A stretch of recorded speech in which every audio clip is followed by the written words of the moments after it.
What's good, everybody? It's your boy Eddie here, and welcome back to the channel, and I hope you all are having a wonderful day. And for today's video, we are actually going to be reviewing a sneaker that I've never owned in my whole entire life, so this is going to be very interesting.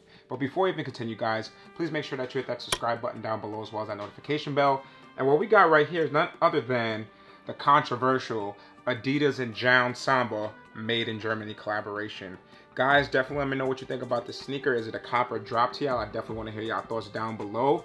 But based off of first impressions, this is not the craziest JJJJound collaboration I've definitely seen. Personally, in my opinion, I do believe 100% that JJJJound is at its best when they collaborate with New Balance. I feel like they've made nothing but bangers with New Balance, but when it comes to other brand collaborations, they just don't really do nothing creative. They just make it a very simple shoe, and that's exactly what we got right here. So in my personal opinion, this Adidas Samba JJJJound looks exactly like a standard OG Samba. There's nothing really much to it other than premium materials, but guys, let's just keep it a buck here.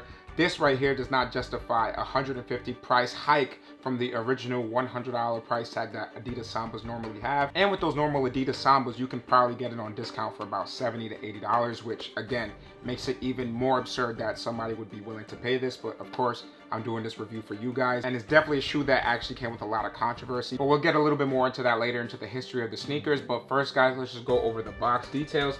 And it's pretty much a standard blue Adidas box. There's nothing much to it other than the fact that it does have this Adidas logo right here. But then when you go onto this side, it does have that JJJJound logo. And when you flip it onto this side again, it does have that same exact JJJJound logo. So there's nothing really important to report on this box. Then when we go to the sticker tag right there, it does read off as Samba, MIG, JJJJJ. And obviously the MIG stands for Made in Germany, and the JJJJ is for JJJJound. And when looking at the colorway of the sneaker, it does read off as C black, O white, and gum 2. So black, white, and gum, which is the gum midsole. And then with the sizing, I did go with my true to size of a size 8. I never tried on a pair of Adidas Sambas or Adidas Gazelles or any of that for the matter, but I decided to go with my true to size in hopes that it would fit. And I can say, guys, that you can go 100% true to size with the sneaker, and it fits completely fine.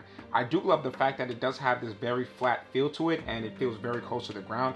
And I think this would actually make wonderful weightlifting sneakers, but that's a whole nother tangent that's not even related to this video. So let's just go right into the box. So once we take off the lid, it's just brown on the inside of that lid right there. And then we do have some nice JJJJound wax tissue paper, which looks pretty nice because I do love the JJJJound brand, but I feel like other than with New Balance, they do pretty much slack with their collaborations. And I know they have the ability to make wonderful collaborations, but I think they just like giving all the sauce to New Balance, which I don't mind at all because I'll keep buying them. So now with that out of the way, guys, let's just go right into the history of the shoe. So as you guys may or may not know, the Adidas Samba is a soccer originated shoe. And this is what a lot of footballers, or soccer players as we call it in the USA, used to play in. And they were wonderful for all of the different type of terrain, such as icy, hard grass fields, hard ground. And that's probably when you look at the insole, it does have this unique traction pattern. And I can see how a lot of soccer players, especially back in those days, would wear this shoe because it feels very close to the ground. And I'm sure when you're kicking the ball, doing a free kick or anything like that, it has a very nice feel to it. And I'm sure once you strike that connection with the ball, you know exactly where you're hitting, as opposed to some other sneakers kind of masking that feel or separation from the connection of the ball to your foot. And something else that I want to mention about the sneaker is the fact that it was made back in 1949, which was 75 years ago, which is something crazy to note, how this is actually one of the most successful Adidas sneakers in the world. The only thing on top of it is, of course, the Stan Smith, which was a very popular shoes back in the day. But what I will say is that the Adidas Samba has had several resurgences, and I have to say that not only this recent one, back 10 or 11 years ago, back when I was in high school, a lot of people started wearing Sambas and Gazelles again, which is pretty cool because when you look at it, this is a 75-year-old shoe, and about every 10 to 15 years, this sneaker does have some type of small or big resurgence, and that is exactly why it is one of Adidas' best-selling sneakers in the world. Also, when looking at the topic of made in Germany, as I said, this sneaker was made back in 1949 in Germany. However, with the sneaker market that we're in now, they no longer make their products in Germany or wherever they were headquartered in. Now they normally outsource their creations in factories such as China or in Vietnam, and that's exactly what got JJJJound in trouble, and Adidas as well, because they marketed this shoe as a made in Germany sneaker. And in that promo, you actually saw that the Adidas tag on it actually showed made in Vietnam. So they did clarify that some of the parts of the sneaker was definitely made in Vietnam. However, the idea of the sneaker and where it was fully crafted was back in the Germany factory, which is pretty interesting to note. Something else that I have to say, guys, is that I looked all over the shoe to see a made in Vietnam tag, and it is absolutely nowhere on the sneaker. Actually, when you look on the flip side of the tongue, it does still say made in Germany. And this is something that New Balance does a lot. So as you guys have maybe seen in my previous reviews of a made in USA New Balance, that's usually when 75 to 80% of the item was actually made in the USA. So with that other 20 to 25% of the sneaker, they can outsource certain labor or parts or pieces from other countries and then bring it back to the USA and finish the assembly there.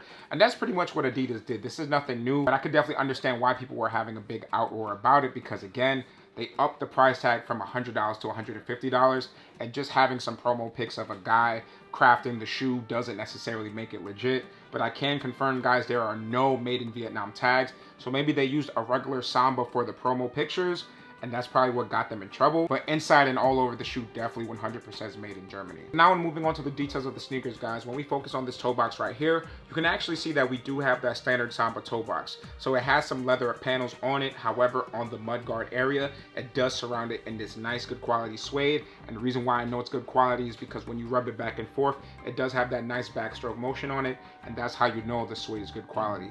Then when moving up towards the shoe, you can see that we do have some all black eyelets on the shoe.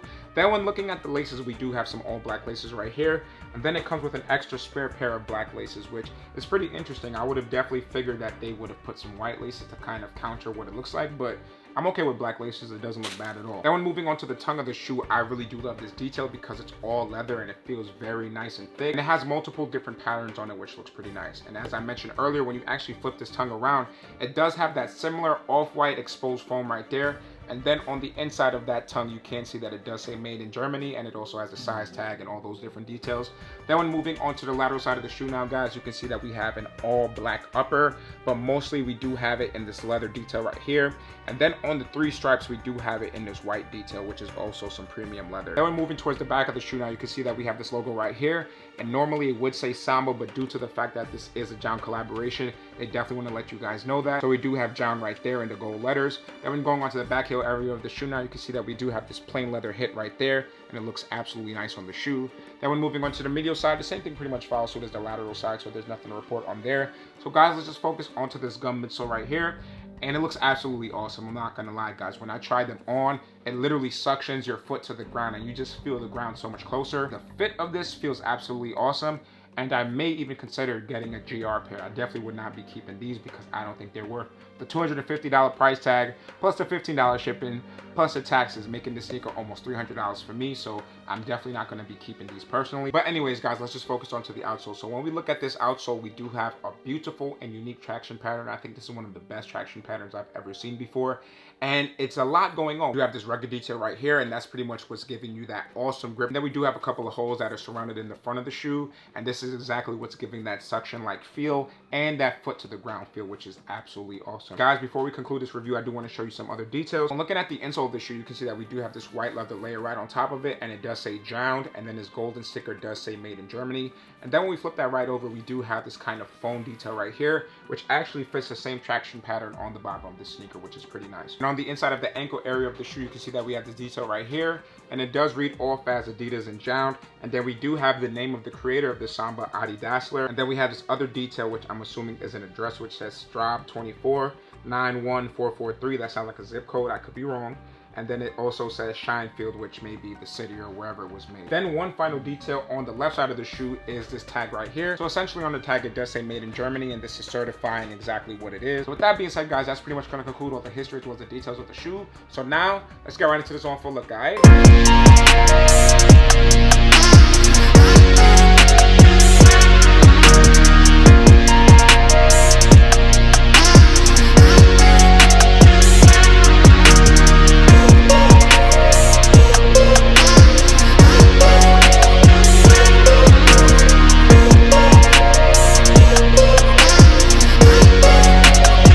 Alright, y'all, so that's going to conclude the review as well as the on full look, and I hope you guys enjoyed this video as much as I did making it for y'all.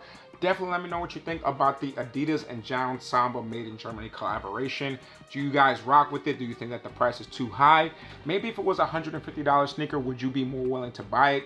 Regardless, it did sell out, so it is what it is on that. But I definitely want to hear y'all thoughts. So other than that, don't forget to like, share, comment, subscribe, share with your friends and family and all that. And I'll catch y'all in the next video, guys. Peace.